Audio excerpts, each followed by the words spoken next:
सपने देखने में क्या डर है, देखने चाहिए।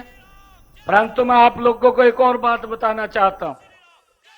मैं और कंवरपाल जी एप्पल मंडी का उद्घाटन करने के लिए गए, अभी ये हिसाब मांग रहे थे। तो जब हम वहां पर गए तो मैंने इसको 5 सवाल पूछे। वहीं से जब एप्पल मंडी का हम उद्घाटन कर रहे थे, मैंने भूपेंद्र हुड्डा से 5 सवाल पूछे भी आप ये हिसाब लेकर के चले आए, मैं आपको ये 5 क्वेश्चन दे रहा हूं, आप इनके उत्तर दे दीजिए। भाइयों 1 महीना हो गया, जबानों नहीं खुलिया, एक भी क्वेश्चन का उत्तर नहीं दिया। और मैंने फिर हार करके 2 रोज पहले 3 रोज पहले मैं और कंवरपाल जी किसानों के खाते के अंदर 525 करोड़ रुपए की पहली किस्त डालने के लिए सुबह सुबह गए। मैंने सोचा भी जवाब तो दिया नहीं है, फिर पूछ ले दोबारा, शायद ध्यान ना रहा हो मखा हुड्डा साहब के। मैंने फिर पूछे, 4-5 दिन हो गए, 11 क्वेश्चन फिर पूछे, भाई उसका एक भी उत्तर नहीं आज तक आया। और खाली बस ये घूमता फिर रहा, कहा जी किसानों की हालत खराब होगी। अरे हुड्डा साहब, ता मुख्यमंत्री था, तेरे का किसने रस्से पे रखे थे? अरे तेरी केंद्र में भी सरकार थी, केंद्र में थरी सरकार थी, दोनों सरकारें आपकी थी, आप उस कमेटी के चेयरमैन थे जिस स्वामीनाथन ने कहा था कि किसान की आय डबल होनी चाहिए। भाइयों किसने रस्से पाए थे इसका?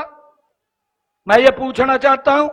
परंतु मंशा नहीं थी, सोच नहीं थी, सोच तो भ्रष्टाचार की थी कि किसान के पैसे को किस तरीके से हड़प कर लिया जाए, किस तरीके से खा लिया जाए। ये सोच अगर किसी की थी, ये कांग्रेस के लोगों की थी। आप अपनी मंशा को हरियाणा प्रदेश के किसानों के बीच में जाकर के स्पष्ट करने का काम करें। भाइयों ये झूठ बोलने का काम मत करें कि आपने क्या किया क्या नहीं किया, इसको पूरा प्रदेश जानता है। परंतु भाइयों झूठ बोल रहे हैं, झूठ बोल करके लोगों को बरगलाने का काम करते हैं। परंतु भाइयों मैं देख रहा हूं, मैं कल हांसी के अंदर था, मैंने हांसी के लोगों का भी जो जोश, जो उत्साह देखा है, मैं इस विश्वास के साथ आज कह सकता हूं कि जब से आचार संहिता लगी है, ये 3रा कार्यक्रम है मेरा और लगातार कार्यक्रम है। हरियाणा प्रदेश के अंदर कांग्रेस कहीं दिखाई नहीं दे रही, भारतीय जनता पार्टी बहुत बड़े मैंडेट के साथ 3री बार सरकार बना रही है। भाइयों इसका लड़का कह रहा, उसने भी प्रेस कॉन्फ्रेंस करी, कहने लगा कहा बेरोजगारी बहुत ज्यादा हो रही है। अरे भाई तो अपने उड़ी तो देख ले, अपने बापू के कार्यकाल की तरफ भी देख कर बोल दे थोड़ा बहुत। बोलना चाहिए नहीं बोलना चाहिए? बोलना चाहिए ना। जब तो इसको पता नहीं चला था, एसी कमरे में रहा था ये, इसको कहां पता थी नीचे की समस्या क्या है। अरे एक गरीब मां का बेटा, एक गरीब परिवार का बेटा वोट देता था, इन लोगों को दर दर की ठोकरें खाता था नौकरी के लिए, नौकरी नहीं मिलती थी।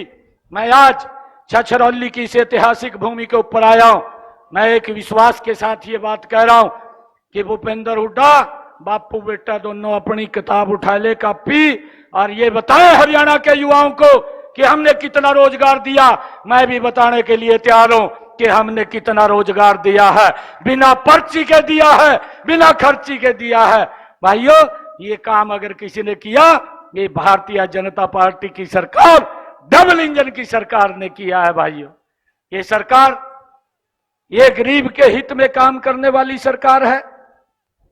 मुझे खुशी है आज आप लोगों के बीच में बताते हुए, नहीं तो भाइयों इनके समय के अंदर तो अखबारों में ये बात छपती थी, जब नौकरी की बात आती थी अखबारों में ये छपने लग जाता था, कहा भाई ये लिस्ट निकलेगी, फलाने मंत्री का बेटा एसडीएम लग जाएगा, फलाने मंत्री का बेटा इंस्पेक्टर लग जाएगा, ये रिजल्ट आने से पहले अखबारों में छपना शुरू हो जाता था। भाई फिर गरीब आदमी का बेटा कहां लगेगा, वो तो लगेगा नहीं। परंतु आज जब रिजल्ट निकलता है, अखबार एक बात लिखता है, मेरे पत्रकार साथी बैठे हैं, ये लिखते हैं, ये टीवी चैनल पे भी दिखाते हैं कि आज एक गरीब मां का बेटा हरियाणा सरकार में बिना पर्ची खर्ची के ICS अधिकारी लग गया। भाइयों, ये खबरें छपती है। आज एक ग्रामीण क्षेत्र का गरीब परिवार का बेटा आज पुलिस के अंदर इंस्पेक्टर लग गया है। भाइयों, रिजल्ट आने के बाद ये खबरें छपती हैं। इस बात को हमने देखना है कि ये सरकार, ये आप लोगों के हित में काम करने वाली सरकार है। हमने बहुत सारे निर्णय किए हैं। इन्होंने जो इनके समय के अंदर लॉलीपॉप दे रखे थे, उसका भी हमने सुधार किया है। ये भूपेंद्र सिंह हुड्डा ने भाइयों 100 गज के प्लाट के ऊपर राजनीति की और कहा कि हम 100 गज के प्लाट देंगे। किसी को ना कागज दिए, ना कब्जा दिया, लोग घूमते रहे। परंतु हमने आकर के निर्णय किया, अधिकारियों को हमने आकर के कहा कि अपनी तैयारी कर लीजिए, मैं इस तारीख को उनको कागज भी दूंगा और कब्जा भी दूंगा। और भाइयों, हमने 100 गज के प्लाटों के कागज और कब्जा देने का काम हरियाणा के अंदर हमारी सरकार ने किया है भाइयों। और हमने आगे भी इस बात को बढ़ाया है। हमने एक पोर्टल बना करके गरीब लोगों को कहा कि आप उसके ऊपर रजिस्ट्रेशन कीजिए। हमारी सरकार, हमने ये निर्णय कर लिया, कैबिनेट के अंदर निर्णय कर लिया, इस निर्णय को कोई रोक नहीं पाएगा। हम ऐसे लोगों को 100-100 गज के प्लाट देने का काम भी ये हमारी सरकार करेगी भाइयों 4 तारीख के बाद।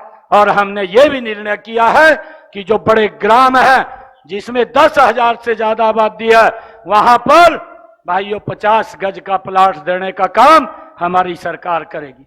उसके लिए भाइयों हमने रजिस्ट्रेशन खोला कि कोई भी व्यक्ति आकर के उसके ऊपर रजिस्ट्रेशन कर सकता है। वो हमने साइट को खोल दिया है और उसके ऊपर रजिस्ट्रेशन लगातार चल रहा है। और भाइयों, हमने एक और काम किया है। हमने इससे आगे भी जो मुख्यमंत्री शहरी आवास योजना के तहत हमने शहरों के अंदर भी 50-30 गज के प्लाट देने का काम ये हमारी सरकार ने किया है, ताकि गरीब व्यक्ति को भाइयों उसके सर के ऊपर छत होनी चाहिए, उसको लेकर के हमारी सरकार ने निर्णय किया है। और भाइयों, मैं आपको बताना चाहता हूं, हमारी सरकार ने एक और निर्णय किया है। हैप्पी कार्ड हमने दिया है कि भाई जो गरीब व्यक्ति है जिसकी आय 1 लाख रुपए से कम है, ऐसे 23 लाख परिवार हरियाणा प्रदेश के, 84 लाख लोग हरियाणा प्रदेश के, उन लोगों को 1000 किलोमीटर 1 साल के अंदर वो बस में फ्री यात्रा कर सकेंगे। वो कार्ड भी देने का काम हमारी सरकार ने किया है। भाई, किसी ने दवाई लेने के लिए बाजार में जाना है, किसी ने सामान लेने के लिए बाजार जाना है, किसी ने हॉस्पिटल जाना है, किसी ने रिश्तेदारी में जाना है, किसी ने कहीं धार्मिक स्थल के ऊपर घूमने के लिए जाना है, हरियाणा रोडवेज की बस में वो कहीं भी जा सकता है, उसका कोई भी पैसा खर्च नहीं होगा। ये निर्णय भी हमारी सरकार ने लिया है भाइयों।